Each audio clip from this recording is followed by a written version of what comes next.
Hey, what's up, Scorpio Risings? This is Astro Dim here doing your Astro Tarot for August 2018. All right, so just to let you know, I do a 12 card spread of, the rising signs because, the first, in astrology, the first house energy. And so, like, this actual reading is based off of ascendant and rising signs, not sun signs, okay? That's one thing to note. You need to know your birth time for this information. And I know I'm probably cutting off a whole bunch of people who don't know their birth times, but accuracy in the art is really more important to me than just reaching a big mass of people. And you know, of course, the numbers are great. The numbers would be wonderful, but I just want accuracy is just the most important thing for me at this point. Okay. With all that being said, though, I already shuffled y'all cards. Oops, sorry. I already shuffled y'all cards. I'm about to cut them though. I shuffled them out, like not during this live because some of y'all need more shuffling than others. And then I remember, like, I think in my June readings, and then no, it was July readings. There were signs where I was shuffling forever, and because I just kept feeling that I needed to shuffle. So I was like, all right, let me shuffle beforehand, but cut because cutting is easy. Cutting is faster, and go from there. Just so y'all know that I'm not. These are not predetermined cards. I know that's a worry that some people have. All right, so let's go. Let's get started. Okay. Aries, Taurus, Gemini, Cancer, oh, Leo, Virgo, Libra, Scorpio, Sagittarius. I love all y'all. Okay.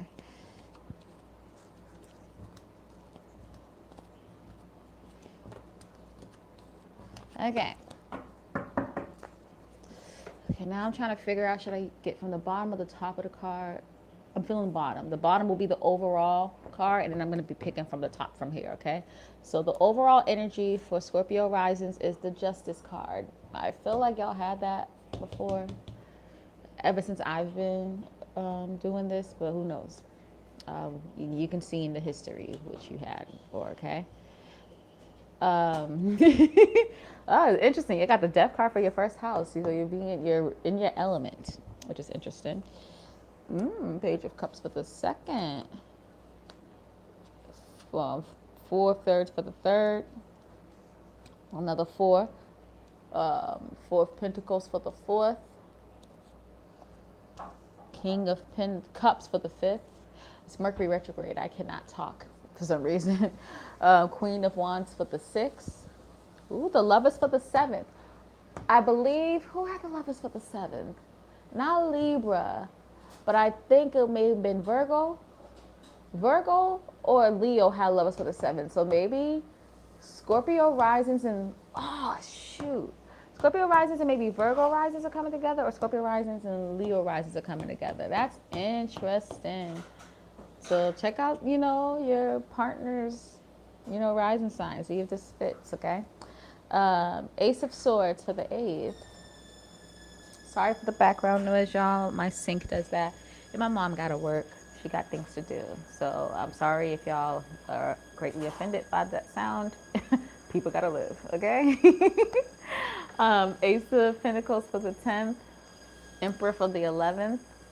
In the World for the 12th. This is an interesting read, y'all. Y'all got mad major arcanas. And you know what? I believe the sign that had Lovers in the 7th had mad major arcanas too. I believe they had 8 major arcanas. Now, if you have 8 major arcanas too, which I don't think y'all do, that'd be weird. But still, it's just a lot. So there's 1, 2, 3, 4, 5. So just 5.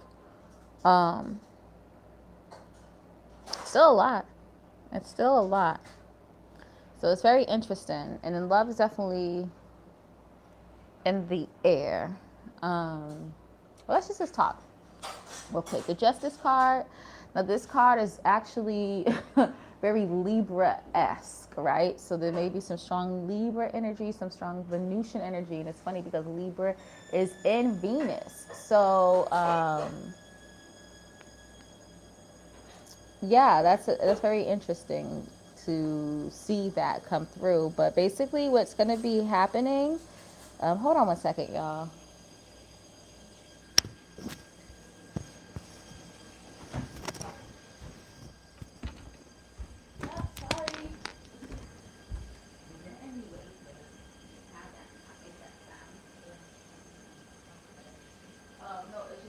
Okay,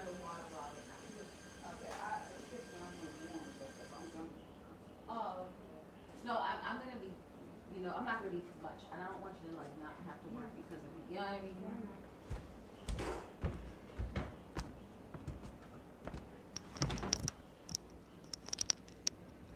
Sorry, y'all. Okay, I'm back. So it looks like that you're gonna be comparing things. There's the orange and apples. The whole apples to oranges thing. They're gonna be comparing things, seeing what's best for you for the month. There might be like a court case that you have to deal with. Could be something as small as a class action suit, and you just found out you got money from it. As big as something a little bit more personal. But regardless, people are gonna be weighing things. You might be weighing ideas within yourself, like internally. Someone might be weighing if your idea versus someone else's idea, or you versus somebody else. Like there's going to be some comparison basically this month for you guys. All right. So let's kind of get to this. Death card for the first house. That is huge. Transformation, which makes a lot of sense, because you do have, we're going through 3 eclipses this summer. That's insane. That actually is pretty rare. And I believe the 11th is the next and final eclipse for the year. So, yes, very big transformations. Now, for you having it in the first house, not only are you going to have a big transformation overall, like that's the overall energy for August 2018, but you're going to have a transformation when it comes to your appearance, your personality, your persona. Something that you have learned, something that you have figured out has changed your first impressions, like, or how you usually look to people. Okay? This could be for better or for worse. Um, and well, usually with the death card, it's for the better, but it may feel like it's for the worse in the beginning, but it's actually it's going to actually be better. You know what I mean? Um, but whatever it is, like whatever this decision this person is making, whether it's you or somebody else make a decision on you, it's going to definitely transform your life. And that is for a fact. And you're just going to seem different. That's just what it is. Um, Jupiter is in your first house. So this means that 2 things, possibly 3. The first thing is this is going to be a huge transformation, big expansion, huge, huge, huge expansion. Like that means that the transformation is going to be huge. It's going to definitely, whatever the feelings you're going to have with this transformation is going to be amplified just because Jupiter is here. But Jupiter is also direct. It's not retrograde no more. So for some reason, I'm feeling like this transformation is going to work out in your favor. Again, it might be a little uncomfortable, but I feel like it's going to work out in your favor. I really do. The second thing that it could happen is big transformations with you moving. You might have an opportunity to move, go somewhere, travel somewhere, move somewhere that's totally different from your location. So even if it's within this country, you're going to maybe move from north to south or from east to west, like something that's totally, totally different. It's because this country is really, really big, and in most areas, like it'll be more than one country. So, and depending on the coast, you have a different type of lifestyle, even though it's one country. So it could be that. But you could be actually going to a different country too. So that's another thing. Or it's a huge transformation that's connected to your personality, your persona, and appearance, but it's also connected to your philosophies too and your religious beliefs. So it could be something like, okay, I converted to Islam, and now I wear a hijab, and that's definitely connected to your philosophies and your appearance. You get what I'm saying? So it could be a number of things, but whatever it is, it's a huge transformation, and people are not going to see you the same. And this decision maker is going, whether it's you or somebody else, is going to play a huge part in it. I don't know why, I just felt really invigorated while saying this. So this is interesting energies. I would love to hear what a Scorpio rising has to say about this. Okay. Next, Page of Cups. Okay, let's see 2 things. You either are going to have someone at your job or a situation where someone that you make money with, someone helps you make money or whatever, they have a secret crush on you, and they might be admitting that oh, I actually am in love with you, and I want us to be a thing. It could be also a person that who always used to compliment you or kind of build your self-worth within a community or something, they're coming out to you and like, I actually love you. And for some, I have a feeling for some reason that is kind of hurting them, that they have to like express how much they care for you. So silly, but every energy is different, you know what I mean? But that's how I feel.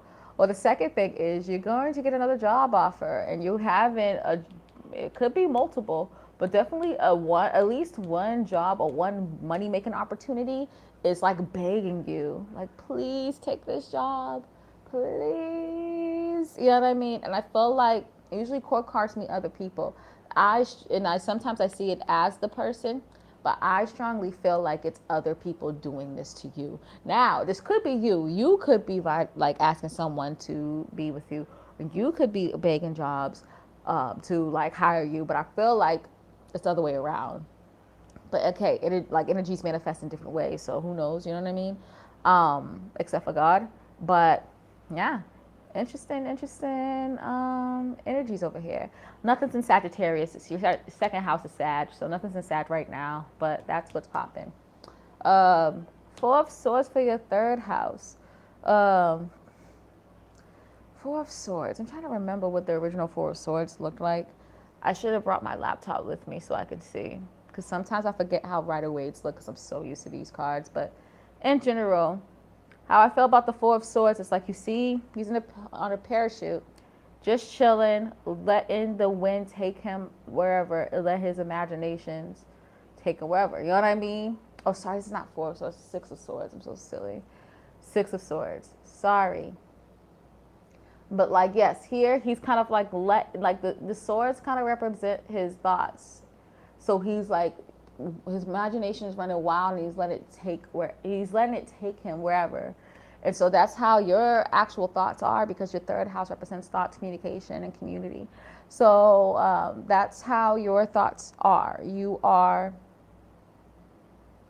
kind of being reflective. You know what I mean? You not only focus on your imagination, but focusing on memories and let it take you and kind of try to reflect on how things are going, which is great. And I'll tell you why it's great in a few. You could be doing this with your communication too, like talking about nostalgic moments, um, explaining to someone your wildest imaginations and stuff like that. But anyways, I said that that's great because this is your Capricorn's your third house. And right now, Capricorn has Saturn and Pluto in here. And so it's great to be reflective with those planets because they are extremely powerful and they're extremely like life lesson type of planets that don't play games and will make you suffer unless you learn.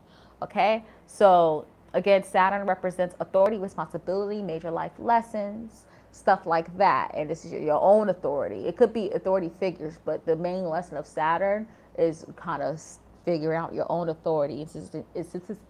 I can't talk. Since it's in Capricorn, it's even stronger. Finding your authority within reputation and status and stuff like that. And then Pluto's here. Pluto is huge, major life lessons too, but in a different way. More emotional, more like is more inward, than a Saturn energy.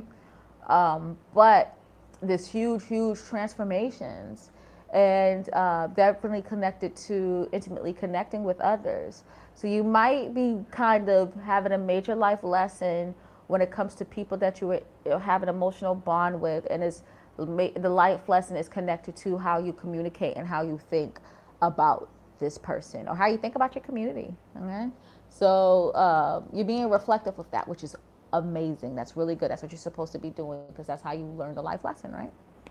Another six. I don't know why I called this four, even while I was spreading the cards.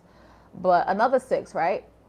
Six of Pentacles. So think about that. See how six is intricate or important in your life. And then here's another six here too with the Lovers card. 666, which people are always scared of what that number is. See, look at this. And then 4 and 4. Now, it's interesting because with the fours, it's nothing bad. The fours, right? It's nothing bad. I'm kind of switching thoughts. But the fours, it's interesting because it looks like six. It's just they're reversed. So V and I see if that means something to you. Something reason I'm thinking Victoria. I don't know if that means anything for anyone, but regardless, if IV, you know what I mean. Maybe you have to worry about your health a little, like, or someone else's health. Just think about that in general.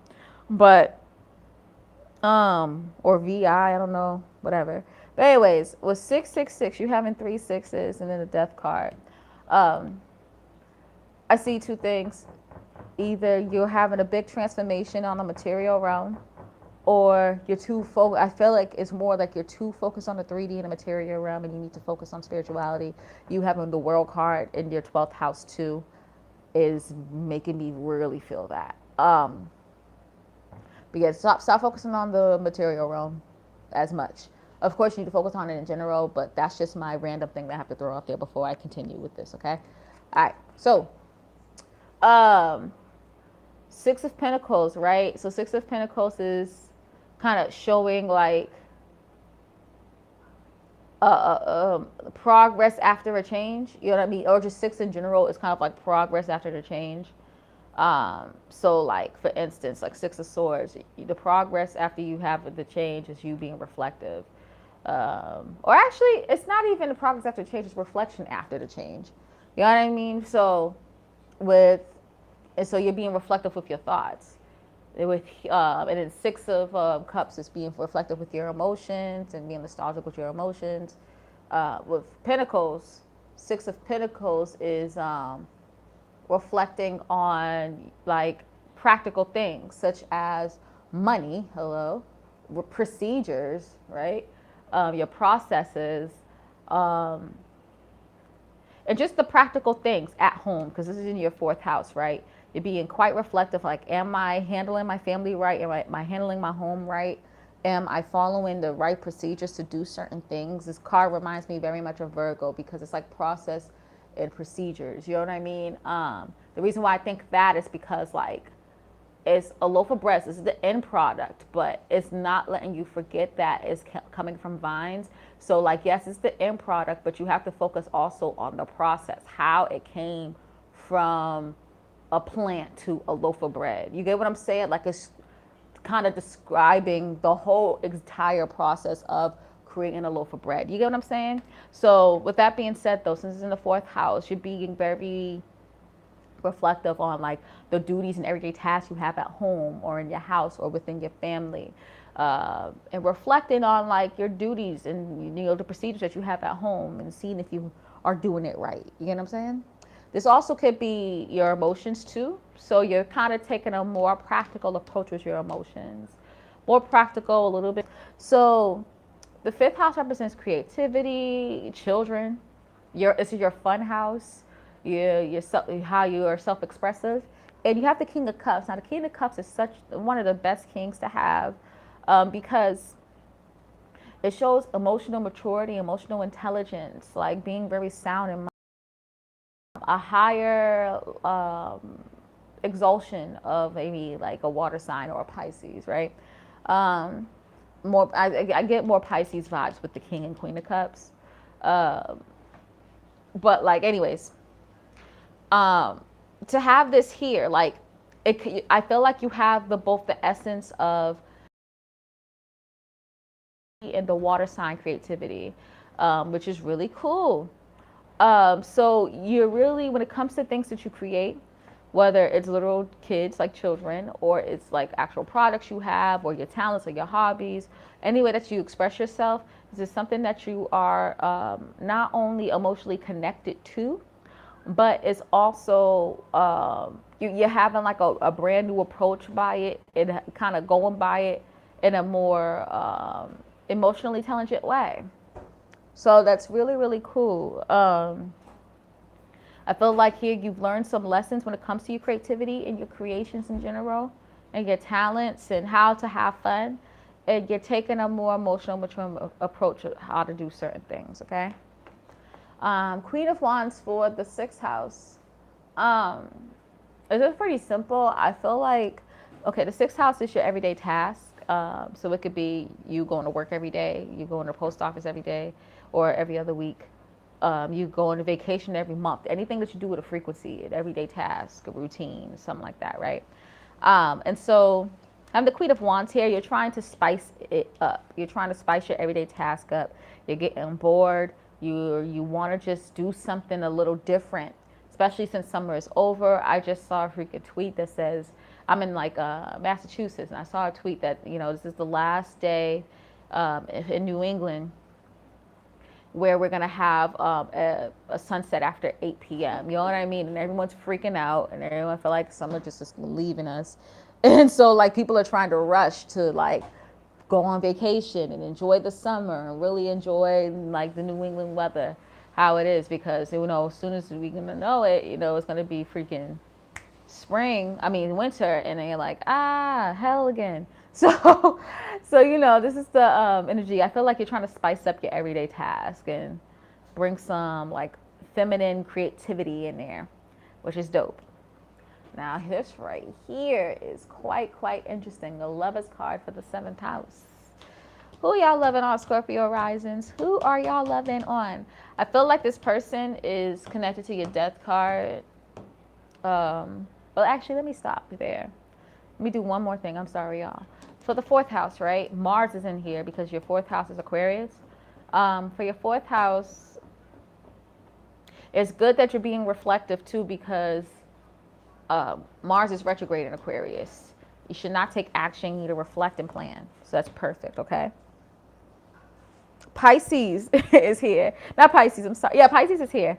And I remember I said this reminds me, give me Pisces vibes. So this is Neptune. So this is actually dope because this is saying that even though Neptune is in retrograde and is kind of giving a bit of delusions when it comes to your creativity and your creations and stuff like that, you still have an emotional maturity, and you're like, yeah, I get you, Neptune. Like, you're taking the best out of the delusions of Neptune and taking it out, synthesizing it, and using it to the best of your ability. So that's really fly.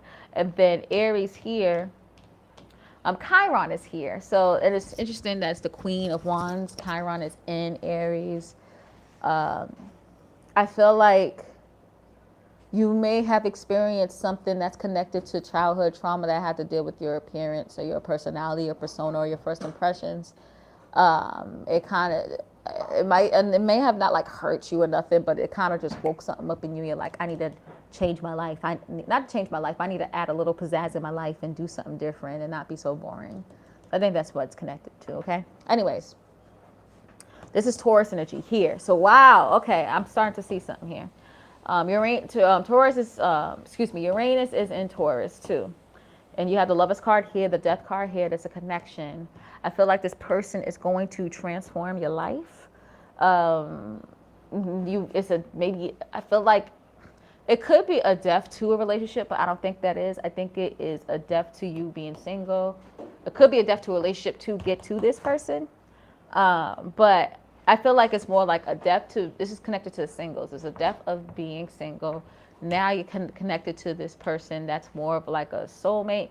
May not be a life partner, may be a life partner, who knows, but it's a soulmate, and it's a person you're supposed to learn a lesson with when it comes to relationships in general. This relationship, though, could be romantic, platonic, a business, whatever, but I feel like it's a little closer to romantic than anything. But this person is showing you your shadow side. That's for a fact. I just feel that strongly. This person showing you your shadow side. You're going to be able to do shadow work with them, and it's going to hurt. It's going to feel awkward. Just deal with it, because you're going to learn so much, and it's going to really give you some soul ascension here, okay? So yay, it's fun. It's not going to be all bad news. It's going to be actually a lot of fun, and you're going to feel like you have to be near them. So yeah, obviously it's going to be like feeling great, So that's cool. And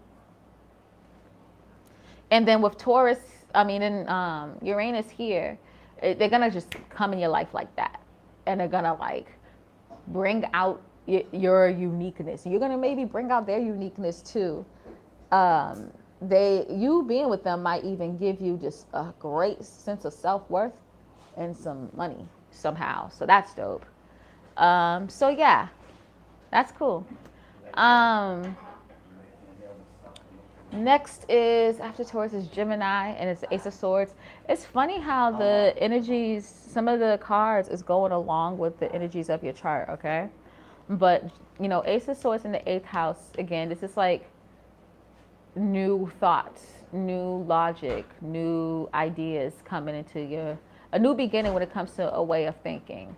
And so this person right here may be changing your thoughts on intimacy, changing your thoughts on shared worth, in relationships in general, emotional bonding. They're changing your thoughts, and you're cutting off one way of thinking, and then just to have this new way of thinking to grow a little bit more, cutting out the weeds, you know what I mean?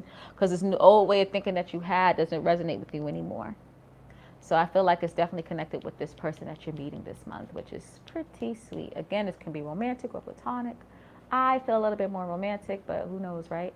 Um, this could be a new beginning with like shared money too somehow. So just something to think about.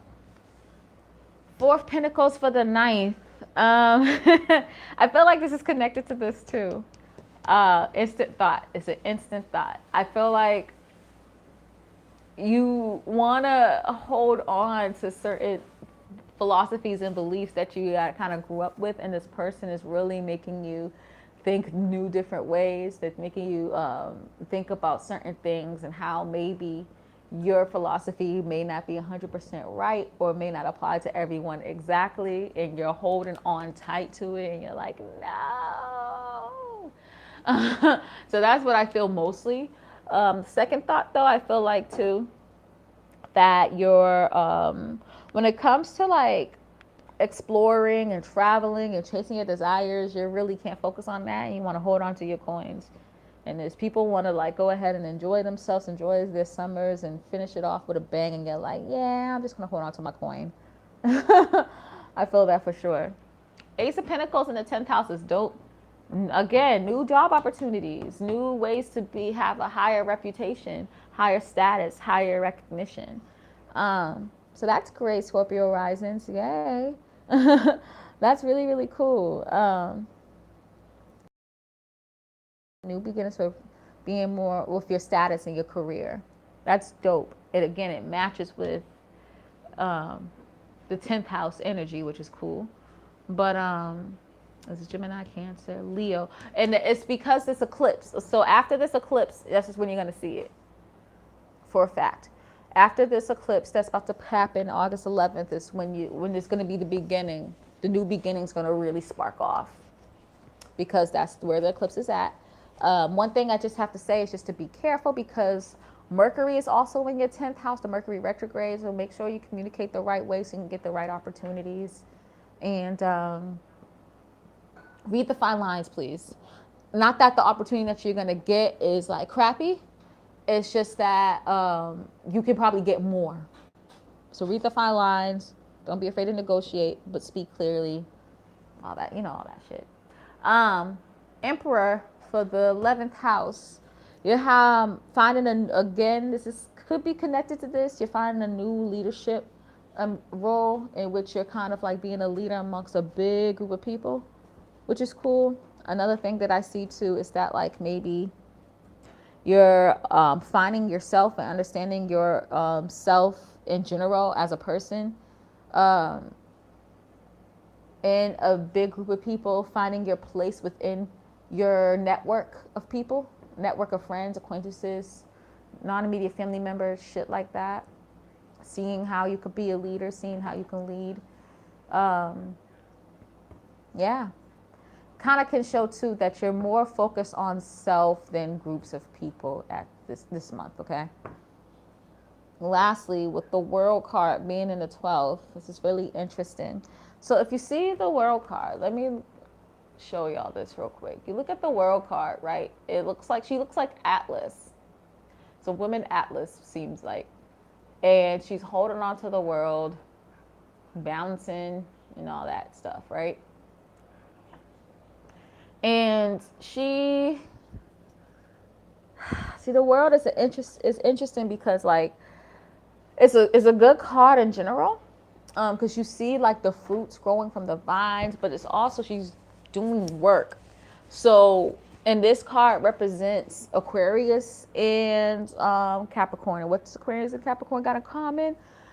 Traditionally, they both ruled Saturn. And so Saturn, of course, is the planet of working hard will give you a fruitful outcome. So it's showing that either you are working hard in a spiritual sense, um, or you're going to this month. It's going to be something that you're going to be focusing on a bit more. You're going to begin it. Just know, do not give up. This is going to be a long road. Think about it. You most likely will have a long life. So this is spirituality is a lifelong thing. It's not something that you just master within a couple of months and you're straight. That is a long, arduous road. Do not give up, because at the end of it all is going to be a fruitful, amazing opportunity for you. Okay.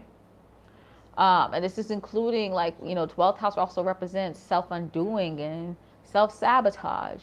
So again, it kind of reminds me of like an addict, right? An addict will always be an addict, but it takes them, it's a lifelong journey of not being an addict anymore once they get themselves clean. Not being an addict no more, not like drinking no more, because they turned on like the addict switch, right? And so they can't turn it back off, but now they have to work on not succumbing to whatever they're addicted to. You get what I'm saying? So, and it's like a lifelong thing that they have to go through now. And there's no way they can turn it off anymore. They just have to stop doing the thing, stop abusing the substance. So it gives me that energy, okay? But overall, with you having a justice card here, I feel like what it's mainly focused on is you balancing, having like some fun in your life and focusing on yourself, focusing on relationships, but also balancing, should I let go of certain beliefs? You know what I mean? Focus on everyday life versus spiritual life, the 12th and the 6th house. And you're seeing which one means the most and which one should be focused on more. And whatever you pick, it's up to you, but it's going to lead to a big transformation within your life, okay? All right, y'all. So thank you for listening. I'm going to do an extended reading on Patreon, and all of the videos will be uploaded by tomorrow, on Monday the latest, right? All the extended readings. If you're interested in extended reading, you have to follow me on Patreon and subscribe. It'll be $10 a month. If you just want to buy this month, you could just subscribe for the $10 Patreon thing and then unsubscribe after you get the video. But or get what you need from the video, you know what I mean? But I would love your support in general. I really would. Doing these readings takes work and time, and I would like to get some support from it, okay? But if you're interested in my Patreon, it's patreon.com/astrodim. The link will be in the description box below. I also have an Etsy shop if you're into any astrological readings or a 12-card tarot spread. That's Astro Tarot Spread. It's etsy.com/shop/astrodim. That link will be in the description box below too. I also have a podcast called My Bed and Astrology that's on most podcast listening forums or music listening forums too, like Spotify. So check that out as well. And if you are a Leo sun, I'm doing 40% off for Leo suns for solar return charts. Again, that's almost 50% off. I said it's 40% off of it. The original price is $120, so it's a great deal. My readings are nice and long and detailed. And yeah, take advantage. The promo code is Leo Season. You can buy it on my Etsy shop, okay? Or in my Etsy shop thingy. All right. Peace out, Scorpio risings. Much love to you, and have a beautiful eclipse and have a beautiful August. All right. 1.